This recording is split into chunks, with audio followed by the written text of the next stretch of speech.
And welcome into Benzinga. Michael Murray here, joined by Ann Hand, the CEO of Super League Enterprise. Ann, great to have you with us. How are you? Thank you for having me. It's a pleasure to have you here. Welcome back to Benzinga. Thank you for joining us for a look here at the latest opportunities for brands in what we could easily call the rapidly expanding arena of 3D worlds or 3D internet. The metaverse is continuing to expand with companies like Roblox seeing some tremendous growth. So as we break into this conversation, can you give us a quick introduction to anyone in our audience who isn't familiar what Super League is and what you do? Yes, so Super League builds immersive experiences and also scalable immersive products. So almost think of it as the building blocks or the operating system that allows brands to come into these 3D virtual realms or marketing channels and speak the language of 3D engagement, which is really the language that Gen Z and Alpha understands. And when I talk about 3D realms, what we're talking about is how right now in gaming platforms like Roblox that you mentioned, because of spatial computing, they have the feel of 3D without using a VR headset.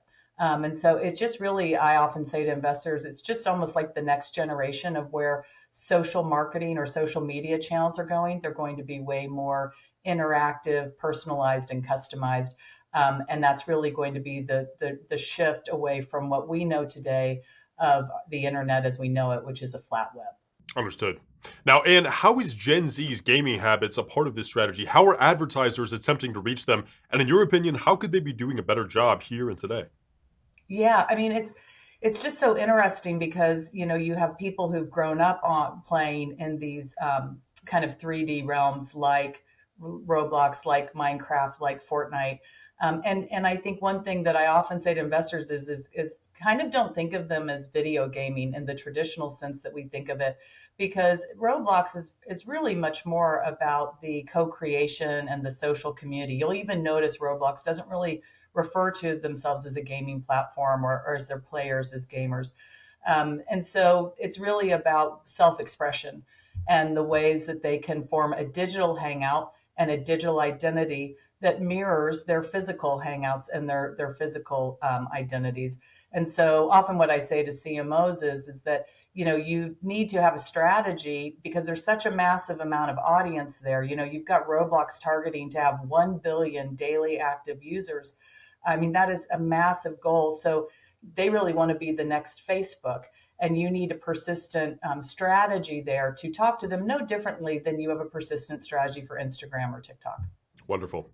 Now, Ann, from your perspective, having run global marketing for brands like BP, McDonald's, and others prior to taking the reins at Super League, the brands are starting to see the opportunity in this industry. In your opinion, how exactly is generative AI changing how businesses reach consumers? And how are your clients specifically harnessing it and using it in this day and age? Yeah, so right now we primarily, I mean, we are one of the beneficiaries of AI, right? Because it allows us to create branded experiences faster. We can use AI to quickly create kind of the original artwork that's needed to kind of show brands the ways that we can bring them into these 3D spaces. What I often say to brands is because to them it is a new marketing channel that they're trying to understand no differently than when I was running all the brands at BP, I was trying to understand what social media was 15 years ago, right? And so often what happens is we first say, come in for a campaign. We'll build a pop-up Chipotle restaurant or Barbie's Dream House in one of these worlds, and we'll show you the type of engagement you can get.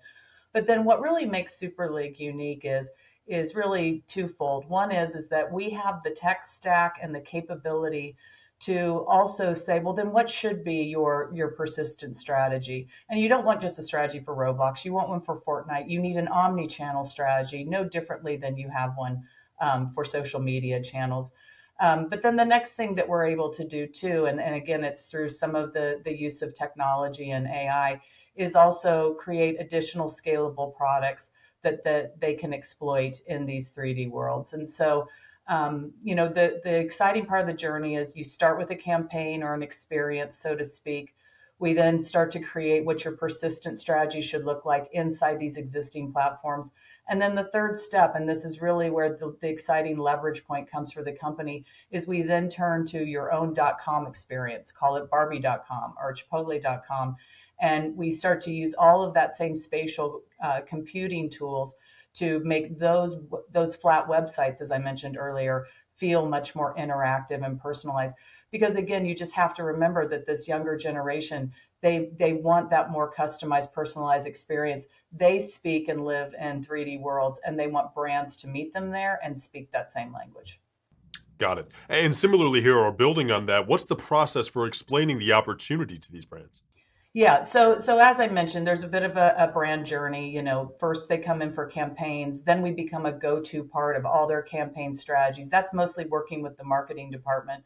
But then it starts to become more of a CMO level conversation when we start to talk about what is your real strategy there. And we've been working in these 3D realms for close to a decade. So we're a very rare company that has the capability of kind of holding the CMO's hands and helping them understand that strategy. I think one of the best proof points for investors is to see what's happening in our sales pipeline. So last year in September, we won our single largest deal ever, a $3.9 million 90-day campaign for a very large global food company. Prior to that, our largest deal ever had been about 1.3 million. So first of all, deal sizes are getting bigger. That proves that we have that one-stop shop, or that end-to-end capability to deliver not just experiences, but all of the media around it as well with those proprietary products we have. But if you also look at the pipeline, you can see that last year there's 7 different customers like Universal Studios or Paramount, who's also one of our investors, who in aggregate spent north of 7 figures with us. So that proves that they're coming back and we're becoming a go-to part of their marketing strategy. And then as well, we did launch persistent worlds for brands. The Chipotle experience is a persistent experience. We brought Hamilton, the Broadway hit, into and created a permanent experience for it. And we have some really exciting, 2 very exciting signature programs that are coming out with big brands over the next 30 days that again are dedicated worlds that don't pop up and then go to sleep. They stay open all year long, and they create that dedicated marketing channel for brands. So all the trend lines, average deal size as well, it's kind of 400 or 500K, anything that coming into our pipeline that we're pursuing. And again, that trend line on 7-figure deals. I often say, if you think about a $3.9 million program, we served almost 100 brands last year. 3.9 million, we could deliver with just 10 brands or 12 brands, a $50 million top line year this year. So that's the operating leverage that's kicking into the company. Excellent. Now, Anne, how would you explain the opportunity to investors who may not be familiar with 3D worlds or 3D internet? What's going on in this industry? Yeah, I mean, often I just really try to break it down for investors because it does seem to them at first that this is, I think with Meta rebranding and grabbing the name Metaverse, there was a lot of maybe hype and confusion for a while. And so often with investors, I just try to first point them to the most important fact, which is we're talking about the metaverse and these open world platforms that exist today, where again, kids don't need a VR headset, right? They're already there. You've got, a 500 million players in these open world gaming platforms, and the audience has moved there. And now advertisers have to catch up. Their traditional digital ad units aren't performing, and the dollars need to move to where the audience has gone. And so first with investors, I just try to really break it down that the business we're in today, the audience is already there. The advertisers have an imperative. It's a mandate that they move their dollars there fast, or they're going to miss out on that young consumer, and that we've built, again, that operating system to deliver it. We aren't dependent on VR. We aren't dependent on crypto and blockchain. A lot of times we talk about the 3D internet.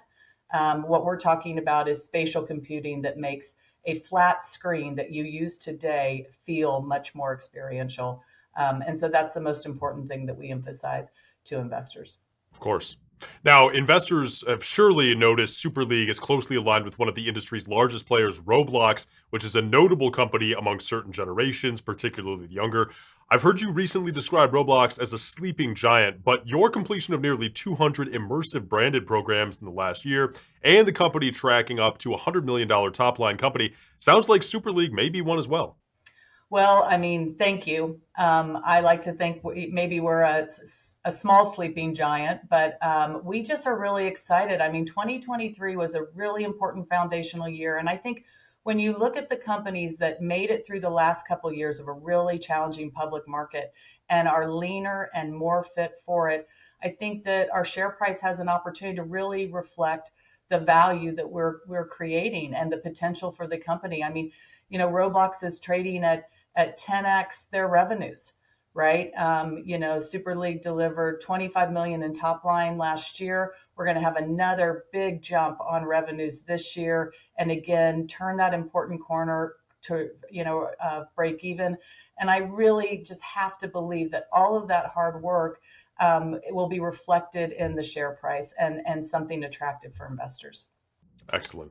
Well, Ann, we can't thank you enough for having us here today, listening to what you have to say about the industry and where Super League is at specifically.